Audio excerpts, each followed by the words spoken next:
Men hozir qo'limga bimetallический alyuminiy radiator oldim. Buni ko'proq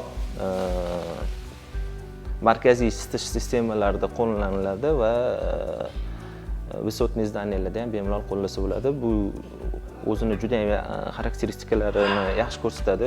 Kuchli katta bosimga bardosh bera oladi va markaziy sistemalardagi issiqlik saqlovchi suyuqlikni teplonositel deylik. Chunki odatda suv quyiladi, lekin u suv bilan ko'pincha har xil o'zgarishlar paydo bo'lgandan keyin biz uni teplonositel deymiz.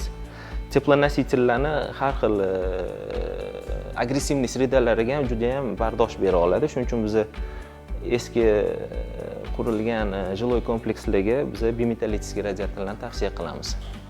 Endi mana shu radiatorimizni misolida chugunniy radiator bilan buni farqini ko'rib chiqaylik. Chugunniy radiatorda aytganimdek, ichida juda ham ko'p suv oqimi bor, lekin o'zidan tarqaladigan yuzasi juda ham kichkina.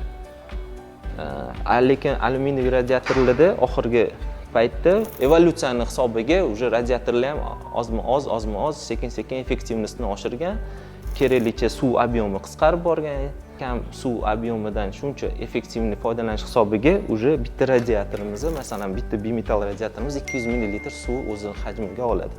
200 ml suv bilan siz 70-80 gradus agar ichidan o'tadigan bo'lsa, bemalol 1,5 kvadratgacha joy bo'lgan joyi isitolis. Ko'cha harorati -10, -15, -20 darajalarda.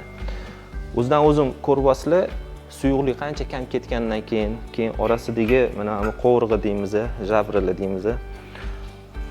Issiqlik teplonositel tarqab ichidan yuryapti, qizdiryapti. Issiqlik tarqatuvchi yuzamiz qancha ko'p bo'lgan hisobiga biz shu teplonосительdan maksimal darajada effektivnost olamiz. Yuzamiz qancha ko'p bo'lganini hisobiga shuncha issiqlik ko'p olamiz. Hozir oxirgi paytda juda ham bozorimizda keng tarqalyapti. Odamlar bitta xatoga yo'l qo'yishyapti. Radiatorni narxiga qarab olishyapti. Radiator aslida narxiga qarab olish kerak emas, radiatorni biz tavsiya qilayotganimiz vatiga qarab olinglar. Chunki quvvatiga qarab siz uyingizda santexnikingiz, proyektirovщиkingiz sizga quvvat bo'yicha hisoblab beradi. Masalan, 4 ga 5 xonani oladi, o'rtacha -25 gradusga mo'ljallasa ham u yoqda 2000 watt chiqadigan bo'lsa, mana bitta radiatorimizni 150 watt, bitta qovurg'asi 150 wattdan bo'lsa, deyarli 12-14 talik qovurg'ali radiator to'g'ri keladi. Lekin aslida bu radiatorga mo'ljallangan. Lekin ko'pgina radiatorlarimizni bir-biri bilan konkurensiyaning hisobiga narxlarini tushirishdan faqat bitta yo'l qolgan, uni tan narxini kesib olish, tan narxini pasaytiradigan, bu xomashyosini kamaytirish. Xomashyosini shu qovurg'alarini orasidagi qovurg'alarni qisqartirishyapti. Oxir oqibatda buni effektivnosti juda ham pasayib ketyapti. Уже 150 watt olishi ketdi tursam, bu уже 70-80 watt ham beradigan bo'lib qoldi radiatorlarimiz. Bu narsa mana shu 2023-yilning boshida yanvar oyida bizda juda ham qattiq sovuq keldi, 15 kuncha sovuq turdi. O'sha paytda ko'pgina mijozlarimizdan bizga shunaqa shikoyatlar tushdi. Chunki ular shu radiatorni tanlashda qilgan xatolarini asosida shunaqa vaziyatga tushib qolishdi. Uylari keraklicha isimadi.